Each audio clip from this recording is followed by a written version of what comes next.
Hey, folks, welcome to another weekend edition of What's Going On, The Experience here on Fox Sports 1280 on all points north, south, east, and west. And we took a little sabbatical last week, the fellas and I, but we're back here now. And I got my man Ryan V down in NYC area. What up, Ryan V? Hey, what's happening, everybody? Good to be here. Good morning, Rochester. Good morning, Greg. And good morning, Nate. And we got my man Greg V, VG23 out in Vegas. Got the goat thing. Got the goat shirt on. Okay, you the goat. You the goat. What up, Greg? Hey, what's up, fellas? Hey, good to be back. Shoot, just out here, loving this rain. We don't get too much rain in Vegas. It's raining, it's nice, and Okay. they're getting ready for the F1 race tonight. Okay. Okay. Now your daughter she's an equestrian? She was in an equestrian event? Yeah. The USA equestrian event down in Thermal, California, also, in Palm Springs. And she's doing her thing. She's one of the only few riders that look like me and you, Nate, that are in that sport. You know what I mean? Hey, At that level. They kicked us At out that of the jockey club because we was busting their ass in that. Trust me. We was riding everything back in the day, and we was first. But that's a good thing, man, because I learned to ride horses, Ryan, believe it or not, in New York City in Van Cortlandt Park. Hey, look, there's a lot of horses in New York City. I don't know if they're living the best lives, but they're outside. It's a whole bunch. So I learned how to ride, Greg, in Van Cortlandt Park, and I love it. I mean, how much riding can you do in the park? I mean, is it No, like but a no, pony? dude, you don't get it. Like... Van Cortlandt Park Pony was thing. huge, and they had riding trails. So Oh, okay, right. they had riding trails, and then if you were decent enough, they let you run the horses in the field. So if you were good enough to gallop quick, so at 16 play, I was like, yo, I could do this. We could have seen Nate on the Kentucky Derby. Come on, you know player. What I mean? Man, that's what I love, and I love horses because horses are very calming. Greg, you've been around them. They're very calm. They're big animals, but they're very calming. And if they like you, hey. It's the original man's best friend, right? But there's dogs. We have dogs, but we also have horses. People forget horses were one of humans' greatest allies. Oh, I mean, horses built America. You know what I mean? So without horses, you can forget the rest of the stuff. I mean, horses were our best friend. You know what I mean? They say the dog was, but the horses were our best friend. They enabled us to lay the foundation for the world. So yeah, she's been riding since she's been 3. Oh man, she just got back from Switzerland. Her discipline is called dressage. Now, what's that? And it's where you get the horse to it's almost gymnastics. Like the dance. It's like the dance. Yeah, but at a high level, and you can't tell by their seat, right? I joke with her all the time. I say, "Hey, boo," I say, you got screwed because your last name is Vaughn and not Wall Street Journal or Google and NVIDIA, because all those places, it's a hobby for them. You know what I mean? I mean, it costs real bread for, to fly horses back and forth to Europe. Dude, and it does. And, cost some and I'm proud of her. I mean, Janae Vaughn. Anyone can look her up on Instagram. Is she going to the Olympics? Well, we hope so. I mean, that's her goal. That's her goal. So that's my goal. It'd be nice to get some more sponsors to, help her have a fair chance. But everyone else, they just get on a PJ and they fly over to Europe and the horse is already ready. Janae flies underneath on cargo with her horses. She does all the care, all the maintenance. So, and she doesn't complain about it. She loves it. Right. So, how old is she, Greg? She just turned 30, and most of our riders, there's only 4 riders on the team for the Olympics, right? And 3 of them will probably be, European citizens, right? And they'd be like 100 years old. They couldn't make the European team, which the sport originated from. Yep. So they come over here, get citizenship. Google, Wall Street Journal, they be whoever, Germans. NVIDIA, Yep. They sponsor them, and they represent the USA. You know what I mean? It'd be nice if they just took that and invested that in our riders over here in the States, right? Instead of having people importing folks, and yeah, that's and I have nothing against importing and all that, but I'm just saying it's this is a wealthy person sport. It's not a rich person sport. This is a wealthy person sport. You know what I mean? So, well, having a horse, period, dude, ain't no chump change. If you have a horse, you got to take having a horse like that. You got to take care of it. As a matter of fact, I don't know about you, Ryan. You old Ryan. Me and Greg used to watch a thing called Roy Rogers. Roy Rogers had a horse called Trigger, and Trigger could do the best damn tricks on the planet. Roy would get, am I right, Greg? He would make Trigger dance. Yeah. I'm like, oh, look at this. And the horse would go backwards. Then he go like this, Trigger goes to the left. Then they go to the right. Wow. I'm like, oh, look at Trigger. He make Trigger. I said, oh, look at Trigger dancing. Am I right, Greg? Yeah, you're right. I mean, hey, Trigger was on command like a dog, wasn't he? Yep. You know what I mean? Trigger, he did it all. So, with that being said, she's grinding, you know what I mean? And that's what we talk about every day. Just don't let anyone take away your dreams. And but like I said, it'd be nice for, those corporations to invest in because she could ride her tail off. I mean, I think, and then when you have those big corporations backing you and they donate, quote unquote, to the federation and different things. So who gets the high scores, who wins. So it's not, there's politics and everything, you know what I mean? But she's grinding, she's doing her thing. And like I said, anyone want to check out Genay Vaughn, Genay Vaughn on, all platforms, and she could ride her ass off. I'm very proud of her. So Greg, I got to ask, you mentioned the Olympics, guys. The gymnast and gymnastics, it's usually like a teenager's game, right? What is the average age of the equestrians that are over and performing in the Olympics? Didn't I just say they're 100 years old? I know you said 100, but I would say probably late 30s or whatever, because I mean, just like for the horse, it takes a lot to be able to master that. And then, unfortunately, like I said, in the States, we don't have, unless you're sponsored by one of those MAGA corporations, you know what I mean? That is like I said, it's ashtray money to them. You know what I mean? That, this is just a hobby. It takes a while to get to your dream. You know what I mean? And hopefully, but Greg, the thing is wild because the people that usually win, when I say 100, they be like 55, 6. I'm like, he's still riding a horse. These dudes who be in the competition be in their late 40s, early 50s. The one dude that won 4 years ago, he's like 65 years old. Yeah. You know what? It is a sport you can, if your body stays well, you can, you can endure and have a long, lengthy career. It's so I think the average age is I would probably say for the Olympics is mid 40s to 60s. You know what I mean? For people to be out there and grinding.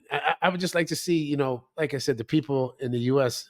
invest in our riders if you want to, if you want to win, if you want to win something, and it'd be nice because I don't think we've ever had a person of color, in the Olympics riding dressage. You know what I mean? So my daughter would make history on a lot of different notes. Wow. And she would be a tremendous role model to a lot of little girls and boys because it's male and female that look like her. You know what I mean? You can do so many different things. Don't get tied up in Greg, just playing basketball, football, and baseball. Do anything you want to do. So check this out. As long as you're extremely wealthy, and we have corporate backing. So if there's MAGA, but listen, that has but Greg, but check this out, though, Ron. Necessarily extremely wealthy because there's a guy here in Rochester, a black dude. He has a horse riding club. He teaches the kids how to play polo. Now you be like, what polo? They be in the park with about 3 or 4 horses running. So you're right. You don't have to be rich to get because once you get exposed, then you got to figure out the next level. Because if you like that, then you got to figure, okay, how do I get that to the next level? Because for a while, you see the little white kids playing lacrosse. I remember I was in college. I'm like, but didn't Jim Brown wasn't he like the best lacrosse player like ever? Yeah. So then brothers start playing because nobody told them about Jim Brown. Yeah, they're like, look, us is an Indian game. Yeah, it might be a native game, but the brother that put the stamp on it didn't even play. He played football. So black folks, and I'll say this to the listening audience, I'm sorry. Y'all just love us to invent stuff and then you try to copy it, but you can't do it as good as the original. I'm just you hey, from hip hop to whatever the case may be, I'm sorry, America. Even Marjorie Taylor Greene is leaving the Republican Party and retiring because she can't deal with the MAGA stuff. Even she's trying to run away because the Epstein files is coming for everybody. You like that transition? The Epstein files is coming for like, hey, if you had a sneeze or a tissue with Jeff Epstein, they wrote that down. So I'm just saying, man, there's a lot of stuff going on in the world today. When we come back, we're just gonna talk a little bit about it because Greg, before the show, I told you one of my favorite coaches passed away. I love me some Lenny Wilkens. Mine Um, too. I love Great Lenny player, great from coach. from Seattle around. He played over there, but he grew up in New York. We'll talk about Lenny when we come back. We'll talk about Mockeray Richardson. Some say could have been just as good as Magic Johnson. I have the yayo and the little lady nose hadn't have gotten him, he would have been the truth, the real deal, Holyfield. You listen to what's going on in the experience here on Fox Sports 1280 with my man Ryan V. We got Greg Vaughn, GV23. We'll be right back. Don't go no place. Hot Media. Stay here. Hey, folks, we are back for another segment of what's going on in the experience here on Fox Sports 1280. And this segment of the show is brought to you by GV23, the best vino on the planet. Greg, tell them where to go get that bad boy from, man. Hey, you can go to 23 Wines. Oh, shoot. I, I, I think that's called technology. You know what I mean? She was going to tell you for me. Hey, 23wines.com, GV23. And, we go straight from the winery to your front doorstep. You don't have to do anything. Then all you got to do is open it up, post a picture, and tell me how good it tastes. You know what I There you mean? go. Very proud of it. And the proceeds go to help finding the cure for type 1 diabetes. So you're not only drinking good wine, but you're making a difference in the world. So if you support GV23 and 23 Wines, part of the proceeds go to trying to make a world a better place. Well, you know what? That's a great segue, Greg, because a couple of weeks ago, one of the great NBA legends passed away. Leonard Randall Wilkins, formerly, you guys knew him as Lenny Wilkens, professional basketball player. I didn't know the brother was inducted into the Nissan Hall of Fame 3 times. Greg, three, not once, not twice, but 3 times. In the quick New York City connection for you and I, Ryan, he went to Boys High in Brooklyn. Let me give you a little history about Boys High, Greg. Boys High in Brooklyn, where all the Brooklyn guys came out. DeWitt Clinton, where I went, was all the Bronx cats came out. Okay, then you had Manhattan Tech, where all the Manhattan cats came out. So back in the day, Lenny Wilkens was over at Boys High. In my era, we had Nate Tiny Archibald at Clinton, right? So you had like great cats. And remember, both of these cats were left-handed. See, people don't understand that. And it was dangerous. And Lenny, not only did he, Greg, have a tremendous NBA career, he had a tremendous coaching career as well. And Ryan, you probably didn't know this. One of the last teams he happened to coach was the Knicks. That's what I remember as a kid. He didn't have the greatest. It wasn't really his fault. It wasn't the best team. But yeah. But Greg, you remember him coaching Seattle. Yes, sir. I mean, he was one of my favorite coaches. I'm a little bit of a historian, and I remember, a couple of things he said. What you need on championship and great teams. He said there's a difference between good team and a championship team, and he said championship team you need your best player and your second best player to buy in, and then everybody else will fall into the pecking order, and you can win a chip. He said if your best player does not buy in, it's hard to win a championship. But if your best player buys in and then your second best player is going to follow because the guy's the guy, right? So now I got to follow him. You know what I mean? And you think about it. We can go down the street to Philly, you know what I mean? From New York, and you can say, you look at Embiid. I mean, how many championships should he have? And you take the Joker, right? But the Joker buys in.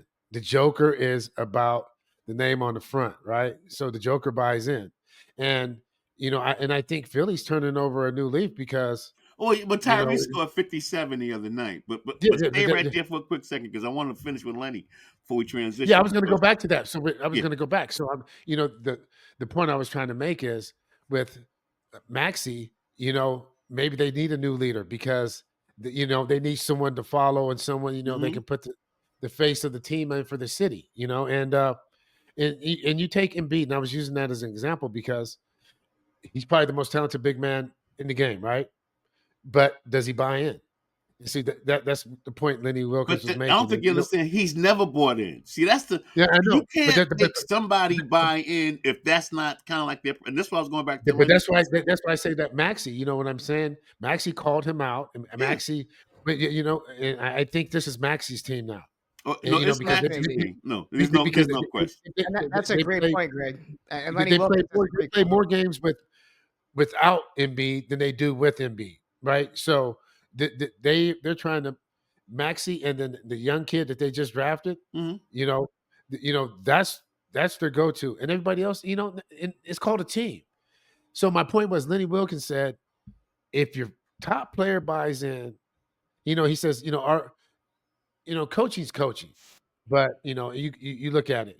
Kobe didn't buy in until Shaq got there, and then you had Gasol got there. You know what I mean? You need your two guys, your two best players to buy in, right? And you know who Lenny's two best players were on that Seattle team? It was the backcourt. It was Gus Williams, the Wizard, and it was Dennis Johnson. They both gone now, but let me give you a little background on the Wizard. The Wizard, it wasn't no threes then. It was game 2, he dropped 46, right? And he told coach, he says, Coach, I ain't shooting no jumpers. I'm laying them.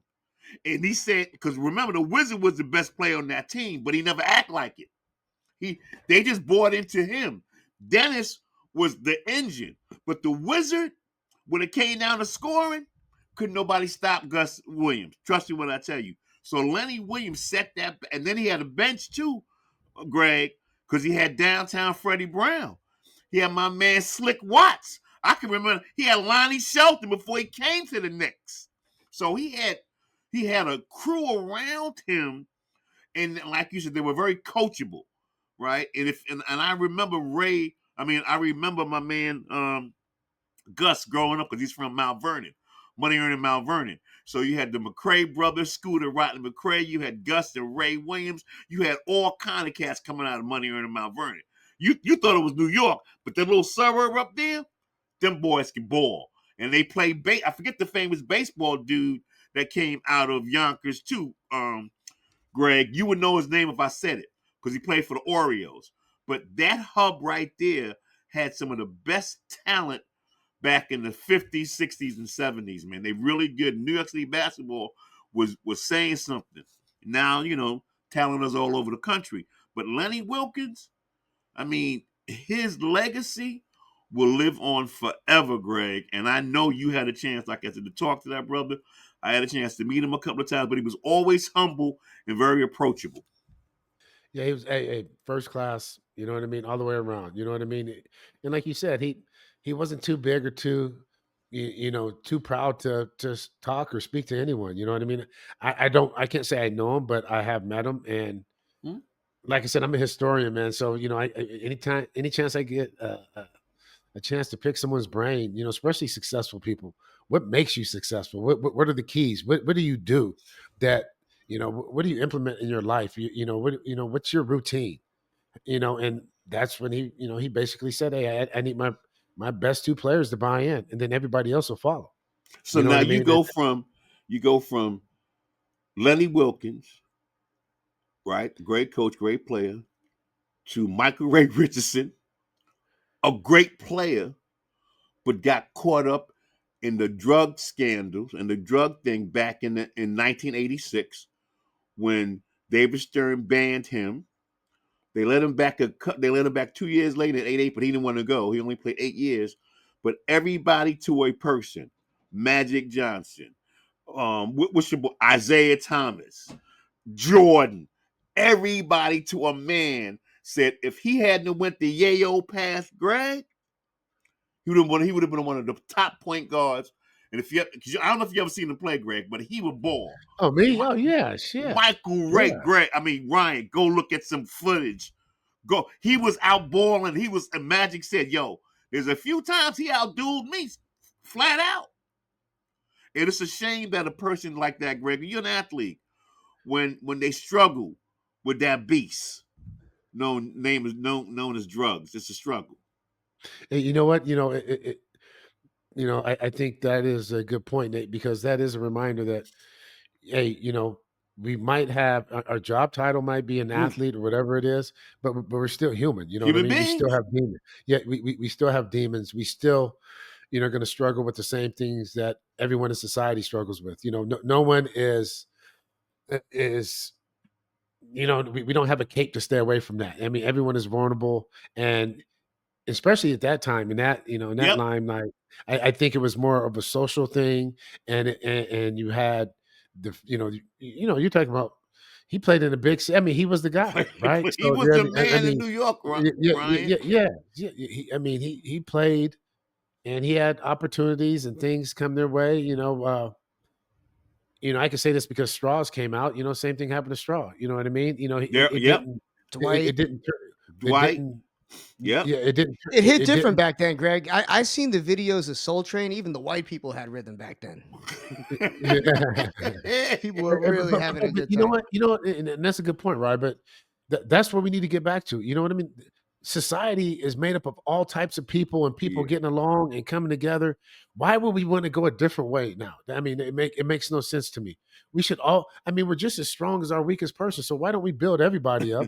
Why don't we come together? And it's okay for our village to look like black, brown, yellow, whatever. You know what I mean? As long as they're contributing and trying to make us stronger. That's it, man, because my village wasn't all black. My village, I mean, I had coaches, I had secretaries, I had principals, I had deans, I had, my village, man, looked like society. You know what I mean? And it's just sad that we're deviating away from that now. It's 2025. We should be coming together. And we're talking about things, but it's funny you said that. We're talking about things that the civil rights fought for, 60 years ago. You know what I mean? We're going backwards. You know what I mean? The more things change, the more they remain the same. Like I said, I just turned 70. Clock just turned. I was born in 1955, and I was born into segregation, Jim Crow. So think about this for a second. 70 years later, as you said, Greg, because you could use me as a timeline, the shit still, they trying to go back to the shit that we was like, nah, we ain't going back with that nonsense. On top of that, funny what you just said too, Greg, and you do too, Ryan. My daughter said, Dad, you look like you guys had a real good time back in the day in the 70s. And I'm like, yeah, we was going through a struggle, but it was like, yo, we was laser focused on trying to get out of it. Like Greg said, anytime, and I went and I visited these guys' grave sites, Schwerner, Goodman, and Cheney. If you don't know what those names are, Ryan, those are 3 civil rights guys that got killed in Mississippi, and 2 of them are white boys, 2 Jews, right?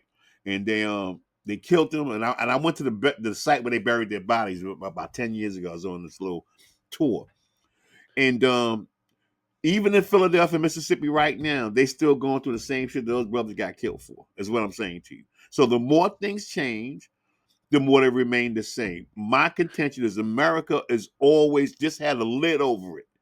And the lid never really boiled over until you get crazy folks. But there's always cauldron. There's always boiling and bubbling.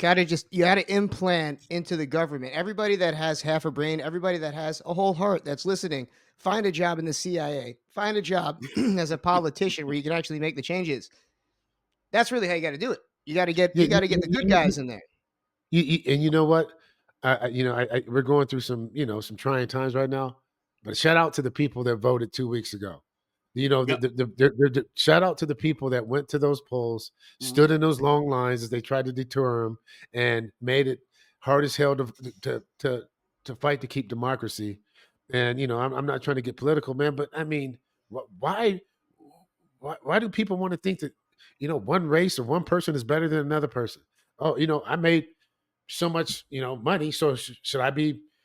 Am I better than someone else? No. I mean, it's something we learn And I know in my household, it's one of the first things you learn. If you want respect, give respect.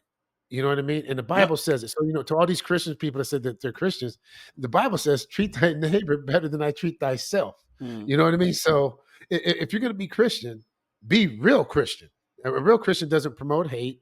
A real Christian doesn't slight people. A real Christian is loving, caring, patient. That's what a Christian is. Yeah.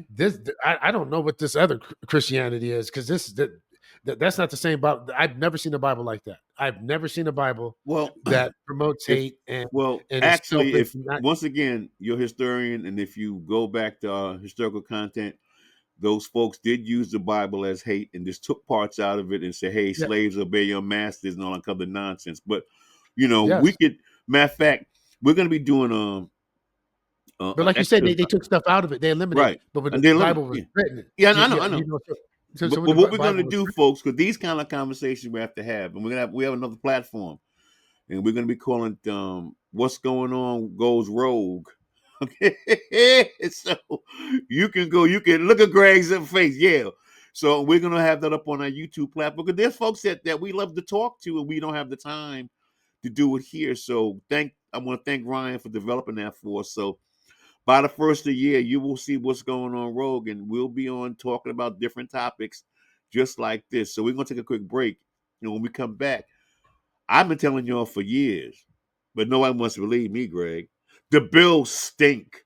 Ryan, I keep telling you, let them join the Jets and the Giants. They just they're not good, Ryan. Some bold words. Very, very bold words. We definitely have to get into that. This is a perfect time for everybody to go to Fox Sports Radio, WGO.com to check out more. And we'll be back soon to shatter Nate's dreams about the Buffalo Bills, because I got a feeling that these Bills are going to make a comeback, but we'll get into it shortly. Hey, welcome back, folks, to this edition of What's Going On in the Experience. And this segment is sponsored by, the Vino Noir Group. That's right. That's the group that brings you the African American Wine Festival that we do. So that's the Vino Noir Group sponsoring this particular segment. We left talking about NBA and all that kind of neat stuff, but another cat kicked the bucket this past couple of 3 weeks is Paul Tagliabue, Ryan, the NFL commissioner. Now, correct me if I'm right or wrong, Greg. Wasn't he the commissioner when Michael Vick got the boot, or was that your man, the other guy, Ryan? Who's that? I think it was Tagliabue. I think it was, yeah, I believe so. Well, 2006. So, yeah, I think that maybe was the year that Vic got kicked out, wasn't it? Yeah. Wasn't it right around that Yeah, time? right around 6 or 7. And then they kicked him out, but then they let him back in. And Greg, they let him back in. Your boy let him back in, Greg. Andy Reid. And guess who else? Donovan McNabb. Donovan McNabb lobbied so hard for Mike Vick to get on the Philly, they ended up trading Donovan McNabb away. but that was his boy, though. But he lobbied, and that shows you the love, like Greg was saying earlier in the earlier segment. It wasn't about him. It was like, yo, man, you got to bring my man on. You got to give him a shot. And Andy Reid understood that. Because remember, Andy Reid's son had the little addiction stuff going on and alcohol stuff. So when you're outside of your sports self and your human self, am I right, Greg? You give folks that second chance. Yeah, and once again, you don't have to pay a life sentence for a mistake that you made. As terrible as it could be, because some people, as we see right now, to me, with the horrendous things that they've done, and they're getting pardoned left and right. You know what I mean? So it works for some people, and and you look at Michael Vick now. Now he's a mentor. He's a leader. He's coaching. Coach. Norfolk State. And he is, being a big brother, a father figure, and mentoring and not just, helping these guys become the best football players they can become, but becoming the best men that they can become. And you're talking about adversity, you're talking about life stories, and you're talking about, life experiences. You're talking about Michael Vick was the guy. And then all of a sudden he was the dude, man. Then all of a sudden he's a villain. So he's been to the top, he's been to the bottom.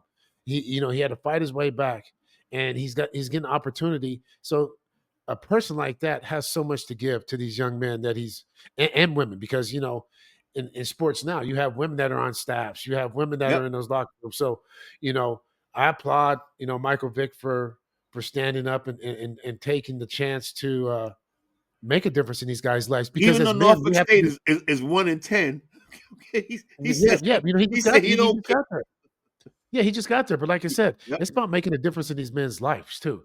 I know it comes down to wins and losses, but it takes a minute to put your stamp on something. Yeah. So he has to develop the culture. He has to establish the way, what it takes to be a collegiate athlete, and and what it takes to be a winner. It's one thing to just be an athlete, That's what he but said. we have to have different standards, different degree of commitment to be successful, right?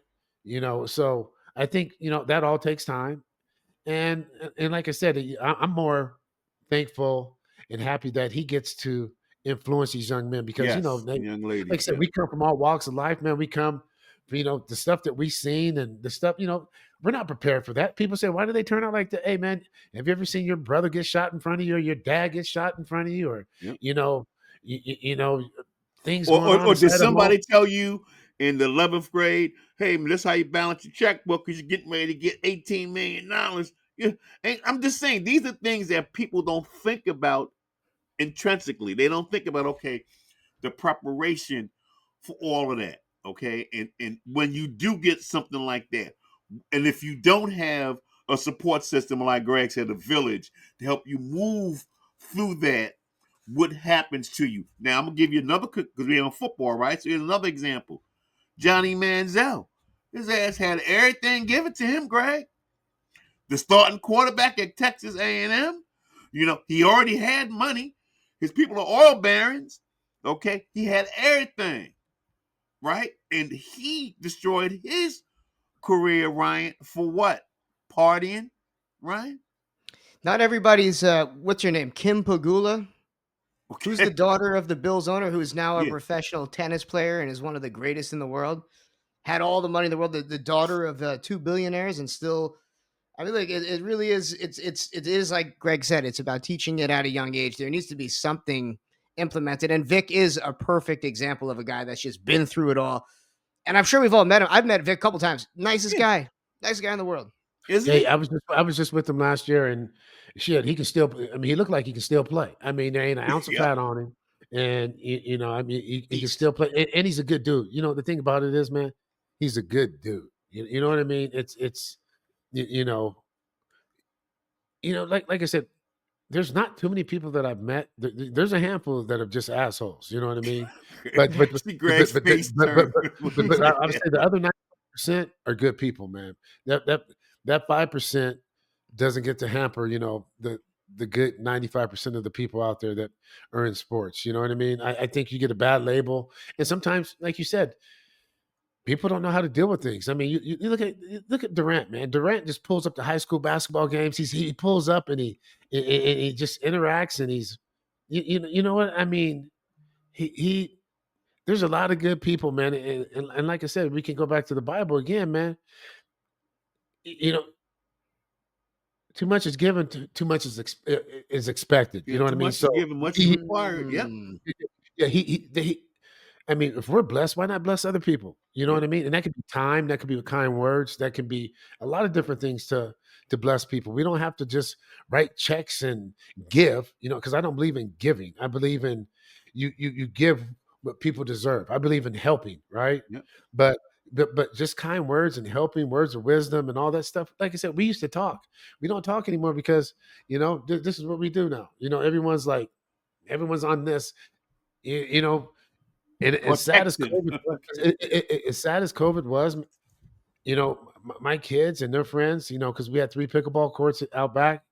At, dude, it was a time where every night it was a chance of just, I don't want to call it fellowship, and it was about getting reintroduced to your family, because you had to talk. I mean, all the rest of that stuff was put. The world was offline. You know what I mean? So it was a blessing to go sort of go, that throwback Nate to like we grew up, right? Oh yeah, We had around that the one phone table, line. man. How was your day, boy? What did you do today?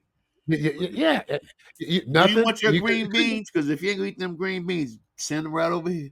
So Yeah, that's the there stuff we should do was around nothing that you could do. table. You know what I mean? So, like I said, I don't want to get too far down the rabbit trail, but I mean, I think the Bills are going to be okay. And, the Bills need receivers, man. I don't know why they never trade for a receiver. They need a Well, receiver. no. The Bills could have drafted the worthy cat that Kansas City got. They gave that Well, dude to the well, they gave that well, dude to the Chiefs. well, you know what? 29 teams did. That's right. So 29 teams could have drafted him. yeah. You know what I mean? 29 teams could. He fell to them at the last pick. You know what I mean? I mean, how does that happen? So It was what I'm it was a saying is, bad loss, but sorry to interrupt you, Greg, but I still believe in those Bills too. I just a 6 touchdown performance by Josh Allen a couple weeks ago. I know he wasn't looking as nice against that Texas defense, but that's a pretty strong defense. it is a strong defense, but I think you have to I know people say the Bills go as far as Josh Allen go. The Bills go as far as Cook goes. If you give Cook the ball, they have to. Once again, these guys want to drop back 30 and 40 times. You can't win in the NFL doing that. You have to have a running game. And the Bills, when Cook is the focal point of the offense, and everything else clicks because now they got to stop the run, and now the guys that don't get separation can get separation. Okay. And you Apparently, can't you guys ain't from Western New York, so let me roll this right quick. Right? They Josh Allen-y. And if you look at anybody, that's what's the dude, the disgruntled Stephon Diggs, they all tell you the same thing. It's about Josh Allen. It ain't about nobody else. So yeah, Cook is the man. The other dude that played for the Giants, he was just as good as Cook was when he was there. They wasn't giving him the ball. They're gonna have to get rid of the McDermott guy. Once they get rid of him, bring somebody else in and figure out, because Josh Allen, and I'm gonna say this, we go to the next segment, will not win a Super Bowl with the Bills. He might go someplace else and win one, but it ain't gonna be with Buffalo. You know why, Ryan? Because they snake bitten. They snake bitten. The Bills went to 4 Super Bowls, and they had OJ. They ain't winning nothing. It's a matter of time. I agree that James Cook, they go as far as their run game goes. Josh Allen needs support. The man can't do it all alone. When they do give him support, he don't. What did Greg just say? Give the dude the ball. He ain't doing that. This is McDermott and the offensive coordinator. Give that guy the ball. Whenever he gets the ball, he's getting 5, 10, 15 breaking one. He gonna do it. Yeah. You know what? They're gonna stop him, and then he's gonna bust one for 60. He's gonna break one. But you have to make him honor the run. And I think, like any good football team, but these new coaches, man, it's about spreading it out and not running the ball. You know what I mean? You look at Philly. I mean, as good as Jalen Hurts is, right? And when you have to rely on a quarterback, there's only a couple quarterbacks you can rely on. Aaron Rodgers in his prime, Patrick Mahomes, and we're seeing a different Patrick Mahomes now. But there's only a couple guys you can rely on, man. I mean, as good as Drew Brees was, as good as Peyton Manning is, dude, it was all play action. You have to have a running game. You have to run the ball. So to me, why would I want to run the ball and take time off the clock and kick goddamn field goal? Forget all this 4th and 5 going for it, 4th and 3 going. They all lose by 1 point, right? At the end of the game. That's what it seems that's like, right? because of Ryan. Ryan in the analytics. That's because of him. I know, but that's because of Ryan. It's 70%. They have to go for 2. They're down by 1. They got 40 seconds left, but they left 9 points on the board because they went for it 3 times. No, but not only that 3 times though. What they do is this: they don't kick the field goal, like you said. That's what I said. You're right. They went for it. So you tiring out the quarterbacks. It doesn't make sense. I agree 100%. You kick 3 field goals, it's 9 points. Hey, you look at your boy Ryan D'Amico the other day for Houston. He took 4 field goals. See, that's winning football. That's winning football. Exactly. You know what I mean? That is winning football. You hit your points, and at the end of the game, the score is going to be what it's going to be. You don't lose by 1. You don't lose by 2. All right, Ryan, take us out to the next spot. What are we doing? It's that time. We've got my man NWO Sparrow, one of the great journalists of New York City, coming in. And he did a great piece on Sebastian Telfair. When I was in high school, I was so hyped to see him get into the NBA. So much potential. There's still some highlights if you look back, but he caught himself in quite the predicament. and we're going to get into it. There's a new documentary out there about him. So Sparrow's on the way. A little bit of NBA to wrap things up on what's going on. Fox Sports Radio, WGO.com is where you find us. Greg Vaughn, Ryan Verneuille, and of course the great Nate Brown Jr. in studio. We shall return.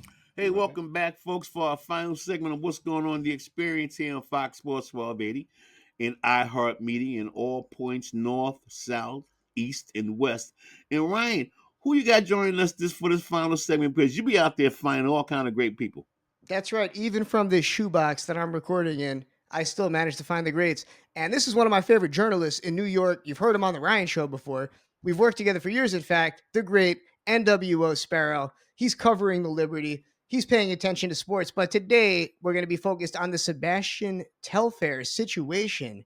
My man's locked up, and I'm a big Sebastian Telfair fan. There's a documentary out now. So, Sparrow, welcome to What's Going On. How has it been covering this whole situation? What are your takes from this whole situation with Sebastian Telfair? Thank you for having me.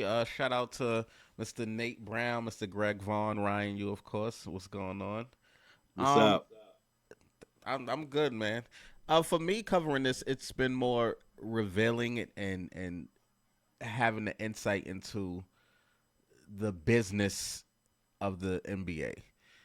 And as I follow this young man's story, especially with the new documentary that's out, it's called The Final Days of Freedom, the Sebastian Telfair story.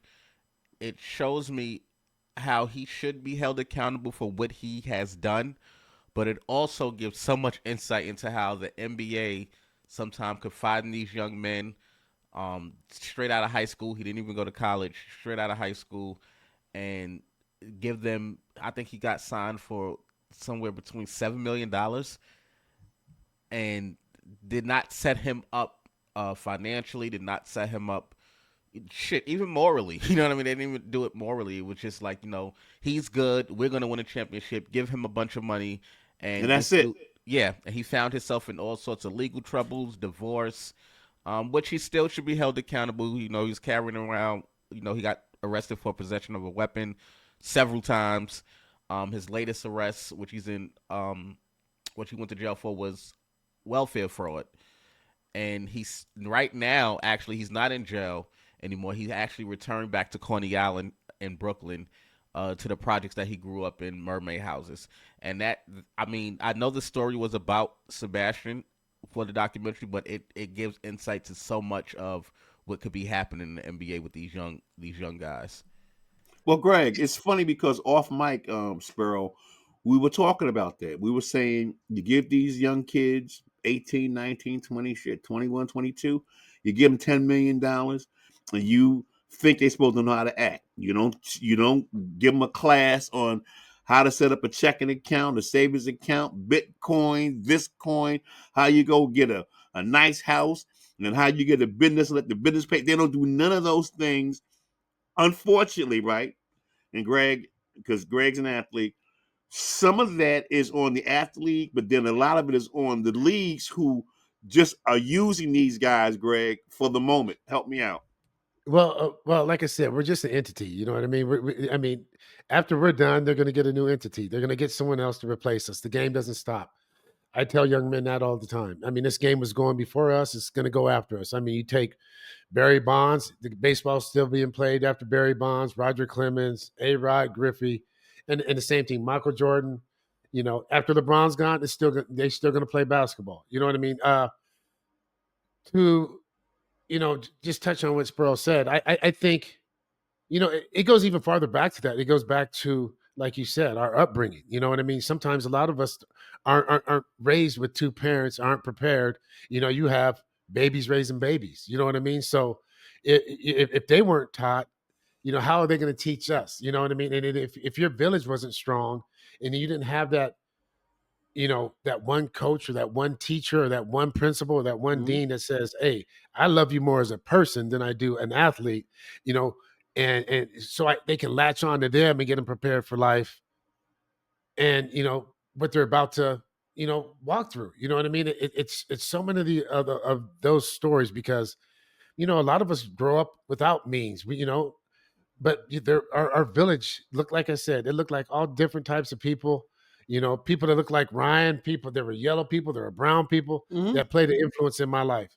but also my mother, my grandmother, and even though my parents were divorced, my father, he'd rather me try to be the president than play a sport. You know what I mean? So education was paramount, always, brother. education was always, I don't want to say forced on us, but it was expected of us, and I tried to do the same with my kids. You know what I mean? Hey man, it's especially now with all these gadgets and stuff, I think the leagues now do a better job because the money is so big, and I think they the foundation for a guy like coming in that young is set up a little bit better for them, and now you're talking about the NIL deal. These kids are getting broken off in high school. college.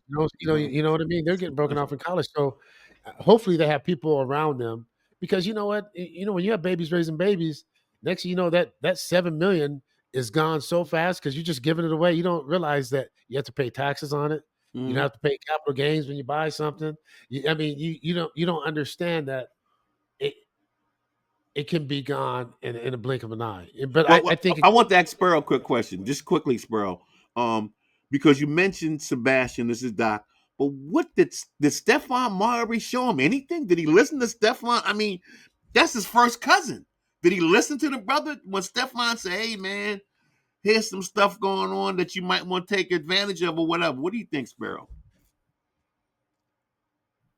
No, unmute. Oh, you're muted. My bad. There you go. Unmute. There you go. I think maybe your mic. Did you turn your mic off? You can hear me now?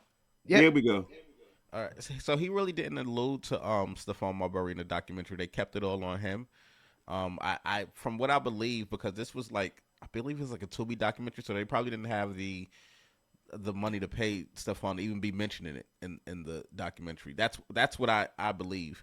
But he didn't really mention it. They didn't talk about him having any knowledge of financial knowledge or anything like that. But what I wanted to ask Greg was, you said that now it's a little bit more better, and it is. Do you think that is these major companies or corporations looking at the past they had, or is it because the competitors are coming in and they are setting up these classes for these young talents? I think the league is setting up classes, but I think, you take Rich Paul, you take different guys, you're taking guys that are preparing these guys and setting them up, you know what I mean, at an earlier age now. You know what I mean? These kids are, it's just not rich. They're becoming wealthy in a heartbeat. You know what I mean? So I think they are setting them up and getting them prepared. I think it's a combination of the league. Because it does look bad on the league when it's, you have someone at 27 years old who made $140 million and now he's bankrupt. Back in the project. Back in the project. So that's not a good look for anyone. So the league has to do better. No. The league has to do better. Hopefully these guys get with these agents that prepare them, not just in contract wise, but financially. But then these guys don't sign over their their don't world. But just don't sign your name away. Learn what bills are coming out. You watch what the money that's coming out of your check, but don't let someone else write your bills. We need to be able to teach these guys how to balance a checkbook. We need to teach these guys. Now you can do everything on a credit card, so you can get your statements on your phone. You can have it all right there. But these guys have to have the wherewithal to know how to survive in a daily life. But we had home ed, when I was growing up in high school. So home ed taught us how to balance a checkbook. You know what I mean? We, taught me how to sew. Taught me how to sew. Taught me how to hem my pants. So look, Sparrow, you laughing. Pay a bill. Underrated. Sparrow's laughing at us. But no, seriously, dude. Yeah, but that's what I try to teach my kids too. You have to, even my grandson, hey man, shoot. We got to prepare them for the world. You know what I mean? And I don't want to say a person of color. You got a lot of strikes against you anyway. Man, people want you to fail, so you have to be prepared. And Sparrow, I think the league is doing a better job, but also I think these firms and these agents, there's still some dogs out there that don't care about anybody but themselves. But for the most part, I think they're preparing these kids. You know what I mean? And you look at these guys in the NBA now. You come in with Kevin Garnett and all these other guys. You see, these guys are talking about generational wealth. They're not talking about Rolls Royces and yachts and planes. And we have to get back to, how can we, like I said, we're blessed. What can we do to bless other people? And we have to go back to our communities too to make our communities stronger. It's easy for me to say. People go say, "Oh, you're from Cali, but you live in Vegas." You know what I mean? Business brought me to Vegas. And that's part of it. But I still have my foundation in California, and I still, still trying to bless people. I think us as a whole, we have to get away from things. You know what I mean? But if it's not taught at home, in those early ages. You take the Hispanic family, you take the Asian family, you take the Indian family. They'll have 10 people living in one house. Everyone goes to work. Hey, but that first kid is going to go to college. Everyone's putting their bread together to get that one person in college. Then we get another one in college. Then we get another one in college. And then that's how they change the dynamic. We have to change the dynamic of every time we put money in our pocket, I'm going to see how big of a chain I can buy or how big the rims on my ride going to be. You know what I mean? Those things are fine if everything else is all the I's are dotted and T's are crossed. But also, hey, make a difference, invest, and we have to do a better job investing in our communities. You know what I mean? He spoke about part of the reason why he was losing money so fast was because just a little bit to your point was that he always would give money away. He said he didn't know how much money he was giving away. People were asking for money, loans, family needed help. I understand the investment that you're talking about. Well, what is your thoughts on that sort of investment? Well, that's not an investment. That is that is a loss. Once you give, when you give money to family, you might as well expect not to get it back, right? Because or close friends. There's been a couple times that,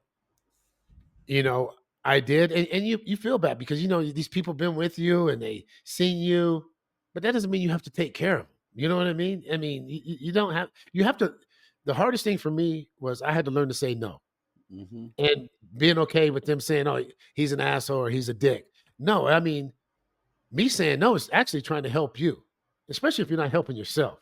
Now, if you're helping yourself and you need it because you need to pay your classes or hard luck, your transmission, fell out and you need, and you're going to work every day. But if you're just sitting at home and playing video games and smoking weed, no, I can't. He's playing video games, yeah. Yeah. You know what? To each his own. But I mean, why would I go out there, bust my ass, get all these surgeries, and you just sit at home and give you my money? So to touch on your point, I think the hardest thing for an athlete is, especially a young one. I mean, because like I said, we're human. We have the we have those feelings of wanting to help people, but we have to learn to say no. You know what I mean? And that's the toughest thing. That was the hardest thing for me to do was everyone come every different way. Oh, I'll pay you back. I did. They don't pay. Hey, once you give it, you might as well expect not to get it back. You know what I mean? It's the rule of thumb. Got to enable the friends and family. Hey, Sparrow, you got to come back. Can you do that? I would love to. I love this conversation. I know. No, me too. Hey, Sparrow, what do you think about my aces out here, though, man? Next time you come to Vegas, you got that. Did they win this year? Yeah. And eliminated my girls. I love how he said it, Greg. He said, "Did they win this year, right?" Yeah, I know what he said. Yeah, I don't understand because I thought your girls was gonna give him. I thought they I was gonna bring it. one We thing gave before I them leave, hell gentlemen. last year. We gave them hell last year, and I thought it was gonna be a repeat, but Nah, the sequel is never y'all as good as gotta the original. see this one girl right now. I can't forget who she played for. She about 350. Yes, like Football? 3 and some She like 3 and some change, and can't nobody guard her. She just dropped 46. She dropped 43. I can't think of her name. I think she got to Iowa State. Okay, I seen her. Sparrow, look her up. Iowa State. Her name is. I want to see Mia. I think it's Maya or Mia Lesnar. Yeah, I seen her. Oh yeah, they bounced. They when I bouncing off tell you her. the chick can't nobody get around her, if she lost 30 pounds, Greg, if she lost 30 or 40 pounds, she's going to be one of the baddest babes that's going to be coming out because they can't guard her down low, Ryan. They can't get around her. And she got a mid-range, and she'll throw a 3 up on you if you don't come out and get her. Can she dunk from the free throw line? She can't jump that high, Playboy. What are you talking about? Oh no, I'm just playing, but it would be exciting to see that weight loss and to see her crush it in WNBA. I just want to see more dunking. That's all. Hey, Nate, I have a question. Nate, I have a question for you. What do you think? What do you think about your Knicks, man? Are you happy? Are you okay? What can I tell you? Is it All-Star break yet, Greg? Stop No, that's trying what to I bait told me. you. It's All-Star break. Stop trying. So don't get then hyped you're trying for to it. bait me. See, you're trying to bait my black ass. No, I'm just saying. You do said you like All-Star break, and I said I agree. yeah, give it to All-Star break, but I mean, you like the style that they play now? It's a little different. Right now I can't even critique them because OC is in and out. You know, I don't know Mitchell Robinson can stay healthy, so I'm doing the All-Star thing, man. I'm really doing what you told me to do. Wait till the All-Star break, okay? I'm just waiting. You know, I mean, Mike Brown. You know, that's my boy, MV. I mean, Mike Brown's a friend of mine. Mike Brown's I'm he's a happy good for him. coach. He is a good coach. He is a good coach, but I mean, you shoot 40 threes. That's a lot of threes. You know what I mean? Too many threes for me, man. Yeah, But that's I mean, That's the West Coast offense he bringing to the East Coast. Sparrow. I don't know. What He brought the West Coast to the East Coast. What about that Detroit basketball though? Detroit What a turnaround. basketball. You know, Detroit. I think turnaround. that's the They're on a problem. 17-game losing streak, and now they're on a 12-game winning streak. Yeah, 2 years. Detroit's gonna be, and I'm gonna tell you, it's gonna be another problem. Sparrow, believe it or not, I don't know why they always beat the Knicks, and that's the damn Orlando Magic. I don't know what's going on with the Magic. The Knicks cannot beat the Magic to save their damn lives. I don't know what. Don't see them in the first round. I'd rather you see the Heat rather you see the Magic, because the Magic will put and Paulo Ranchero. That boy can ball. Shit, they got 3 or 4 other ones on there too. That's a big team, man. That's a big team. Nobody ever right says now. We're they don't want 9-5 right now, just so you know. I don't know if I've ever heard somebody say I don't want to see the Knicks in the first round. Doesn't matter how good they are. It doesn't matter what their record is. Nobody really fears the Knicks. Nobody really fears Brunson. The same way we're talking about Detroit. You don't I don't think so? I'm afraid Detroit you're media. right. I don't think so. I think they do. That's because both of y'all are Yankee fans. Cat, So we're gonna come get on, out of here. Cat. You think that people say, "Oh my gosh"? Listen, man. We are on our way out, folks. When they start talking this nonsense, Greg tried to set me up. One guy got a Yankee hat on. The other guy. Hey, I want to tee you up again. Hey, what about your Jets? They playing your boy Taylor this week. Look, the Jets stink. The Mets stink. Okay, the Yankees ain't do nothing. Hope for the Islanders and the Rangers in hockey. That's all I got right now. We got to get out of here, folks. This Nate Brown Jr. Greg, because he was setting me up until the cows come home. Mighty Sparrow. Mighty Sparrow. You got to come back, Mighty Sparrow. Yes, bro. You got to come back, man. Yeah, I love it. I'm looking for and the girl from Ohio's Audie Crooks. Audie Crooks, yeah. Iowa State. I told you. Hey, so how tall is she? 6'3". Yeah, 6'3", 300. Was she about 3? Look, what is it? What's she about? What? 305. Told you. And Greg. That's a lot of women. That's a whole lot of women. Greg, if she lost 50 pounds, and if she lost 50 pounds, Greg, she'll be unstoppable. Couldn't know because she can run the court, but she can't. She got to win. If she lost 50 in the gym, if you had her, you turn that baby into a superstar. I know you would. Yeah, hey man, could she be an equestrian? That's the question. Could she ride a horse? Hell no, horse is too no. She's too big for the damn horse. The horse will fall down. Thanks for tuning in for another week of What's Going On. Be sure to follow us on all socials at What's Going On Sports. Greg Vaughn 23, Nate Brown Jr., Fox Sports Radio, and of course the Ryan Show, NWO News. You know where to find us, folks. We'll be back next week. Over and out. And we got our man, the Mighty Sparrow, added to the crew. Sparrow, you can't leave us now. We like the mob. When we call you, you gotta answer. All right, fellas. Peace out, everybody.